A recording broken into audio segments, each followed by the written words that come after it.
Good morning, my dear brothers and sisters, and welcome to Pilgrims of Hope who are visiting the Manila Cathedral.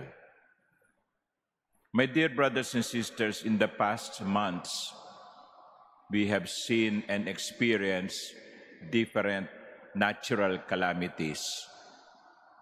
Cebu especially has been victimized by earthquake, and a few weeks after by super typhoon. Father Sherwin, one of the guest priests that come to us to help us, told me the other day, it just took 7 minutes for the flood to overcome houses. Yung mga nasa second floor, yung mga 2 floors na bahay, lumitaw lang yung bubong. In 7 minutes, yung flash flood overcame so many houses. Sabi niya hanggang ngayon sa Cebu, meron pang mga kotse na nasa ibabaw ng puno. Kasi nung tumaas yung tubig, tinangay ang mga sasakyan at iniwan sa puno. Nung bumaba ang tubig, nandun pa sila sa itaas. At sinasabi na yung mga bagyo ay lumalakas.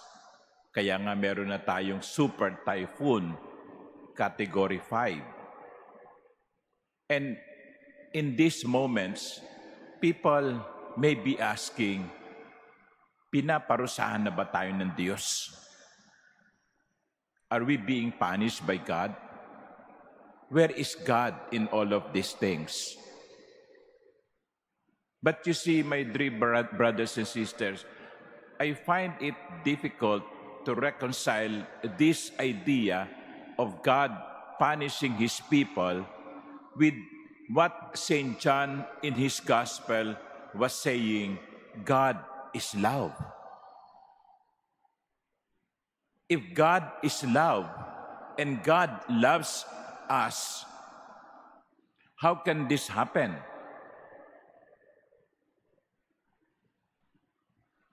Hindi ba parang ang hirap pagkasunduin yung itinuturo sa atin na ang Diyos ay pag-ibig at pagkatapos ang mga tao ay ganito ang nararanasan? You know, in the gospel, Jesus has been saying there will be times like this. Earthquakes, strong earthquakes. There will be signs in the moon, the sun, and the stars.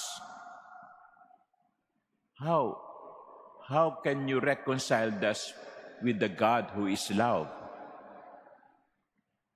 And then we realize most of the tragedies that we suffer are man-made.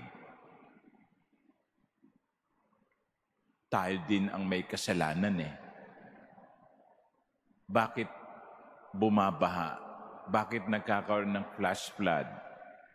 Lagi kong sinasabi, kasi wala nang umiipon sa mga tubig ng ulan.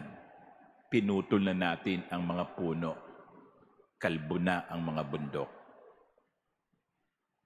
Kaya itong ebanghelyo natin ay isang babala.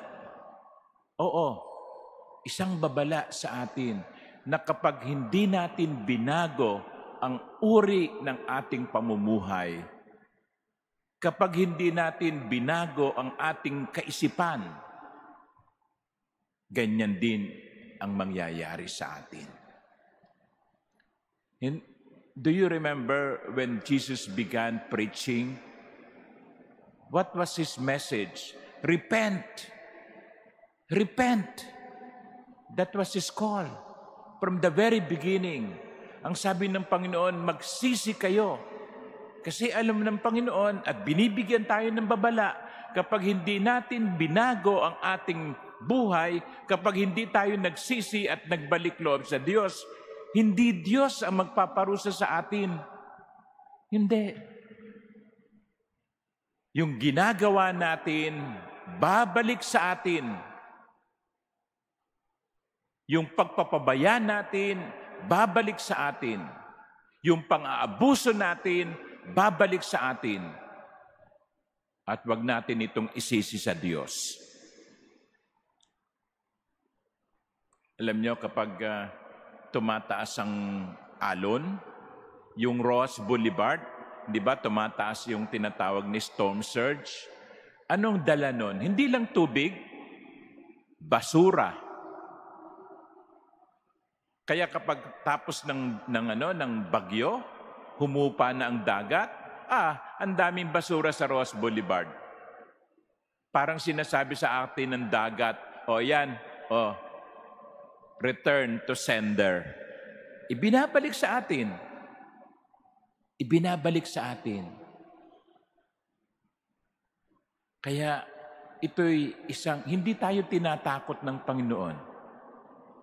Ang sinasabi lang ng Panginoon, mag-isip kayo sapagkat marami sa mga trahedya ng buhay, bunga ng ating maling desisyon. Marami sa trahedya ng ating buhay ay bunga ng ating maling desisyon.